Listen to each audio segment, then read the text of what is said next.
So, on this very auspicious day of Gudi Padwa, it has been our tradition to celebrate this day really. This tradition began way back in 1988, I think when CDAC was founded. 25 years have bygone now, and we are celebrating the silver jubilee year of CDAC, and I was invited, in fact, I am invited on this day to CDAC. And then the chain of institutions we are founding. And Multiversity really emerged at the beginning of this idea emerged at the beginning of the new century.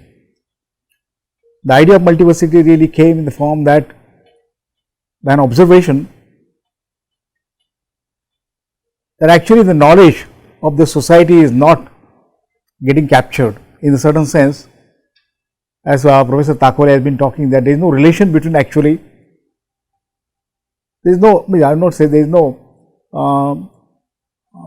well understood relationship between education and development.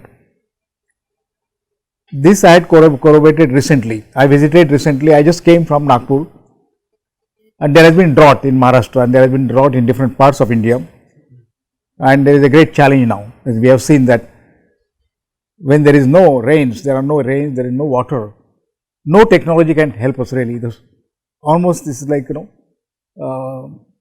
this is a great crisis. We have been predicting this crisis. There will be in the 21st century or the coming years, there will be crises of different kinds. And one of the crises which is felt is the water crisis. There is a crisis of food. There is a crisis of morals. There is a crisis of terrorism. There is a crisis of whatever can occur in the energy crisis. The several crises are predicted, and particularly the climate change crisis, which is of such a proportion that humans will not be able to grapple with those kind of crises, particularly the climate change crisis which is coming. So, when we were traveling, that what is the travel saying in Vidarbha region, because I just I went to a village and looked at the situation there. What we found is that even in this crisis, some people were doing agriculture, doing farming, and discovering solutions, and they have solutions which were not found in the research stations of agriculture universities or the extension centers of agriculture universities. There is an agriculture university in Maharashtra called Punjab Krishi Vidyapit, PKV, and there are many agriculture universities in Maharashtra, 6 agriculture universities are there, and many universities. Now, in agriculture university, will several researchers with great funding, typically campuses of 2,000 to 5,000 acres, huge campuses, are not able to show us a field which is sustainable, with all the knowledge which exists, with all the international knowledge that exists. But just go a little far from the university, there are farmers, some of them illiterate, some of them literate, who are still taking yields from the farms in right now is the onset of this summer now, and they are green. How this has been accomplished? And I showed it to my friends. See, we are not able to show a single farm which is working farm. Where is the knowledge now? Now, these people, if they come to the university, this one, and they say that show us now in this dry land, there is no, as it the dry spell, show us a sustainable agriculture farm. So, this knowledge exists somewhere outside, isn't it? The knowledge exists somewhere outside, and how it is doing, how it is being done. And we found experts, we found some people who are the gurus like that, and one of the gurus I met was on Parekar, who had done this intensive agriculture earlier, but found that it is no more viable. It was good in the early years, but the soil is eroded, there have been onsets of pests, and intensive pesticides were used, and I think there are harmful effects of that, and he said this is not the way to do it, and he created a different way of doing it. Then he visited the traditional knowledge, and I don't want to tell the whole story how it has been done exactly. It is based on a simple concept, like it is based on actually cow based sustainable agriculture. Cow is the central thing, Gomata is the central thing like that, and he is using for regaining or regenerating the soil properties which have been eroded over the years.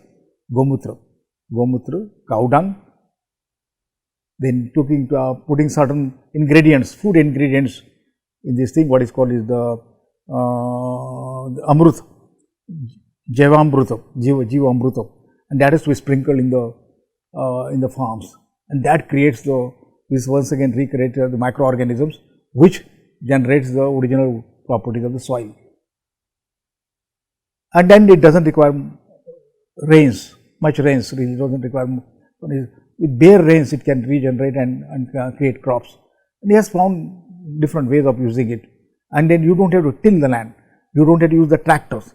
What is it called is the zero budget agriculture, he called it zero budget spiritual agriculture. This one is called spiritual for different reasons. There is no fertilizers to be used, there is no urea, there is no sulphate, there is no this one kind of thing which really I think burdens the farmers with a lot of loans.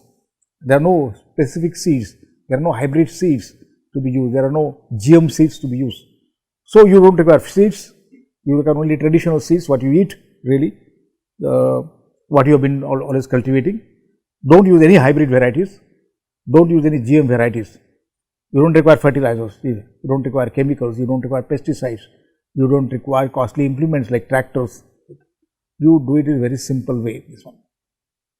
And those yields of these farms are not very significant, but they are more than with all this intensive agriculture. They are not very significant in the sense there is no magic there, but more important is the taste of those things, what you make of the attas and the dals and whatever this rice, and they can last longer.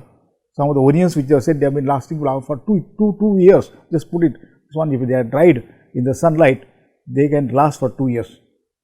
So what I found is that a sustainable agriculture has been created, which has been experimented and many farmers were practicing it. This shows us that our original assumption that gurus sometimes are there. Now today we are, I think there is a Sangeet Kala Academy which is being inaugurated by Lata Mangeshkar. Sangeet Kala Academy is being inaugurated by Lata Mangeshkar today, and there is Asha Bhosle and then there is all of them, Mangeshkar sisters. Now if you ask for that we should provide a position for Lata Mangeshkar in Pune University, Lalit Kala Academy or some department of music, arts and music or liberal arts, she will not get a position because she doesn't have a degree. She really doesn't have a degree. Lata Mangeshkar cannot apply to a university and can become a emeritus professor or a esteemed professor of a university. Whether it is same thing for any musician of whom we respect and whom we listen to. Whereas on the other side, if you see any professor, if he can create music, nobody will listen to him. On the contrary, like this, there are huge gaps on these issues. I am telling you that knowledge is somewhere else also. I am not saying that knowledge is not in the university, knowledge is also in the universities, but is also in the society.